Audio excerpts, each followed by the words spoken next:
ഇപ്പോൾ പ്രതിഭാഗം അഡ്വക്കേറ്റ് മാധ്യമങ്ങളെ കാണിക്കണം അതിലേക്ക്. അത് കഴിഞ്ഞിട്ട് ദിലീപിനെ പ്രതിയാക്കുന്നതിന് മാത്രമായിട്ട് ഒരു സീനിയർ ഉദ്യോഗസ്ഥ ആ ടീമിലെ ഏറ്റവും ജൂനിയറായിട്ട് വൈദ്യുതി പോലീസിനെ അന്വേഷണം ഏൽപ്പിച്ചു. അവിടെ DYSPമാരുണ്ട്, SP-മാരുണ്ട്, എല്ലാവരും ഉണ്ട്. പിന്നാണ് ദിലീപിനെ കിട്ടി ഞാൻ കയറുന്നത്. ആ സീനിയർ ഉദ്യോഗസ്ഥനെ പിന്നീട് ആ കേസിൽ നിന്ന് ചുമതലയിൽ നിന്ന് പെട്ടെന്ന് നീക്കിയത് അത് സർക്കാരിന് ബോധ്യപ്പെട്ടിട്ടാണോ? നീക്കിയില്ല, എല്ലാവരും ഉണ്ട്, എല്ലാവരും ടീമിലുണ്ട്. ഒരു പൊളിറ്റിക്കൽ പ്രാധാന്യമില്ലാത്ത അല്ലെങ്കിൽ ഒരു പൊളിറ്റീഷ്യൻ ഒന്നും അല്ലാത്ത ഒരാളെ എന്തിനാണ് ഇങ്ങനെ ഒരു ഗൂഢാലോചന നടത്തിയ ഒരു കേസിൽ കൊടുക്കുന്നത്? അതിപ്പോ എന്നോട് ചോദിച്ചാൽ അങ്ങനെ പറഞ്ഞു ഞാൻ.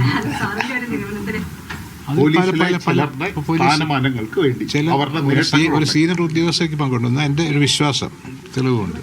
ദിലീപിനെ ടാർഗറ്റ് ചെയ്യാനുള്ള കാരണം എന്താണെന്ന് വിചാരിക്കുന്നത്?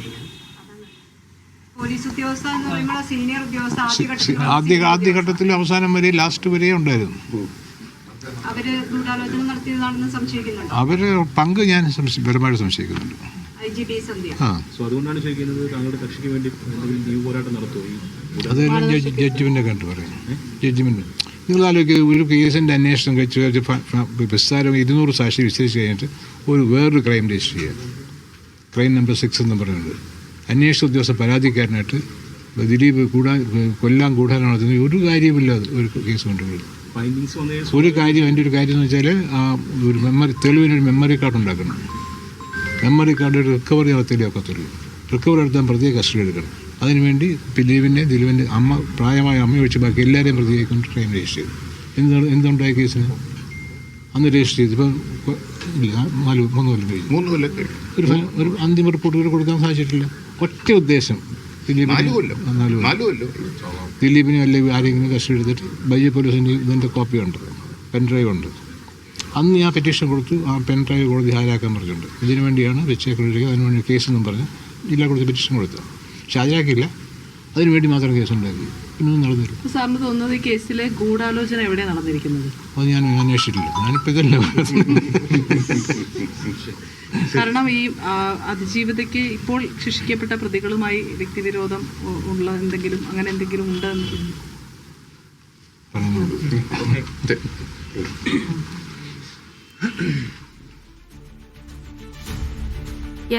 ദിലീപിന്റെ അഭിഭാഷകൻ മാധ്യമങ്ങളെ കാണുകയായിരുന്നു. വിധിയുമായി ബന്ധപ്പെട്ട കാര്യങ്ങളാണ് അദ്ദേഹം സംസാരിച്ചത്. എന്തായാലും വിധി അല്പസമയം മുൻപാണ്, അതായത് രാജ്യം പ്രതീക്ഷിച്ചിരുന്ന വിധി അല്പസമയം മുൻപാണ് പറഞ്ഞിരിക്കുന്നത്. 1 മുതൽ 6 വരെ പ്രതികൾ കുറ്റക്കാരാണ് എന്ന് കോടതി കണ്ടെത്തിയിരിക്കുന്നു. അവർക്കുള്ള ശിക്ഷ 12-നായിരിക്കും വിധിക്കുക.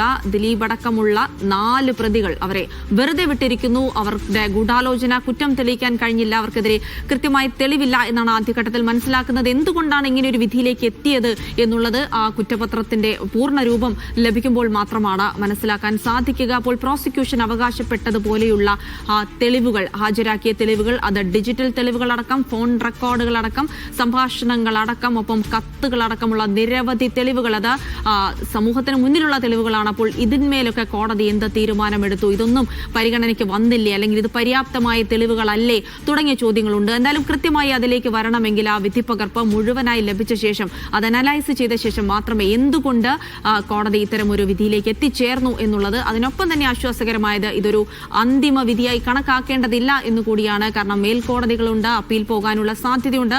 സർക്കാർ അപ്പീൽ പോകുകയും ചെയ്യുമെന്ന് കൂടെ പ്രതീക്ഷിക്കാം. അങ്ങനെയാണെങ്കിൽ ഇതൊരു അന്തിമ വിധിയല്ല. പക്ഷേ ജില്ലാ കോടതി വിധി പ്രകാരം ദിലീപ് ഇപ്പോൾ കുറ്റക്കാരനല്ല. ദിലീപിനെതിരെ ഗൂഢാലോചന നടത്തിയതിന്, ഈ ക്രൈമിൽ പങ്കാളിയായതിനുള്ള തെളിവ് ഇല്ല എന്നാണ് കോടതി ഇപ്പോൾ പറഞ്ഞിരിക്കുന്നത്. അപ്പോൾ കേസ് ആസൂത്രിതം എന്ന് പറഞ്ഞുകൊണ്ട് ദിലീപ് രംഗത്ത് വന്നതും നമ്മൾ കണ്ടതാണ്. ഈ കോടതി വളപ്പിൽ തന്നെ ദിലീപ് മാധ്യമങ്ങളെ കണ്ടിരുന്നു. ദിലീപ് സംസാരിച്ചപ്പോൾ അതിന്റെ ആദ്യ വരി തുടങ്ങുന്നത് തനിക്കെതിരായ ഈ കേസ് മഞ്ജുവിന്റെ ഒരു പരാമർശത്തിൽ നിന്നാണ് ഉണ്ടായത് എന്ന് പറഞ്ഞുകൊണ്ടാണ് ദിലീപ് ആദ്യം സംസാരിച്ചു തുടങ്ങുന്നത് തന്നെ എന്നുള്ളതും ശ്രദ്ധേയമാണ്. കാരണം അങ്ങനെ തന്നെയാണ് ഈ കേസ് തുടങ്ങിയത്.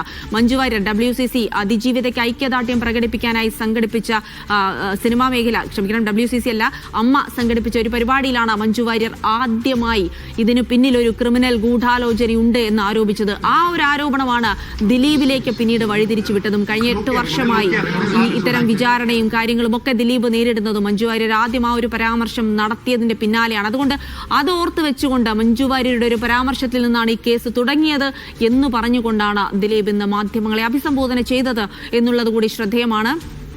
അവിടം കൊണ്ടും തീർന്നില്ല. ഇതൊരു വലിയ ഗൂഢാലോചനയാണ്. തൻ്റെ ജീവിതം നശിപ്പിക്കാൻ, തൻ്റെ കരിയർ നശിപ്പിക്കാനുള്ള ആസൂത്രിതമായ ഒരു ഗൂഢാലോചന, ചില മാധ്യമ പ്രവർത്തകരെ കൂടെ കൂട്ടുപിടിച്ചുകൊണ്ട് നടത്തിയ ഗൂഢാലോചനയാണ് എന്നുകൂടി ദിലീപ് പറഞ്ഞത് നമ്മൾ കേട്ടതാണ്. സ്വാഭാവികമായിട്ടും ദിലീപ് പറയുന്നത് താൻ കഴിഞ്ഞ ഇത്രയും 8 വർഷക്കാലമായി താൻ ഇത് അനുഭവിച്ചു വരികയായിരുന്നു, സമൂഹ മാധ്യമ വിചാരണ അനുഭവിച്ചു വരികയായിരുന്നു. അപ്പോൾ സത്യം തെളിഞ്ഞു. തനിക്കൊപ്പം പ്രാർത്ഥിച്ചവർക്ക്, തനിക്കൊപ്പം നിന്നവർക്ക് നന്ദി പറഞ്ഞുകൊണ്ടാണ് ദിലീപ് ഇത് നിർത്തുന്നത്. അതിൽ ഏറ്റവും പ്രധാനപ്പെട്ടത് ദിലീപ് എടുത്ത് പറയുന്നത് ഒരു മുൻ അന്വേഷണ ഉദ്യോഗസ്ഥ, ഉയർന്ന ഉദ്യോഗസ്ഥയാണ്, അവരാണ് ഇതിൽ ഗൂഢാലോചന നടത്തിയത്. അവർക്കൊപ്പം ക്രിമിനൽ മൈൻഡഡ് ആയിട്ടുള്ള കുറച്ച് പോലീസുകാർ കൂടി ഉണ്ടായിരുന്നു. അവരെല്ലാവരും കൂടെ ചേർന്ന് മുഖ്യപ്രതിയെയും ഒപ്പം ജയിലിലുള്ള മറ്റ് പ്രതികളെയും കൂട്ടുപിടിച്ചുകൊണ്ട് നടത്തിയ ഒരു ആസൂത്രണമാണ് തൻ്റെ ഈ താൻ ഇത്രയും വർഷം അനുഭവിച്ചത് എന്ന് പറഞ്ഞു വെച്ചുകൊണ്ടാണ് ദിലീപ് ഈ കേസിന്റെ വാദം വന്നപ്പോൾ മാധ്യമ പ്രവർത്തകരെ അഭിസംബോധന ചെയ്തത് എന്നുള്ളതും ശ്രദ്ധേയമാണ്. അഹമ്മദ് മുജ്തബയിലേക്കാണ്. മുജ്തബ, ദിലീപ് പറഞ്ഞതിൽ നിന്ന് തന്നെ തുടങ്ങാം. ഈ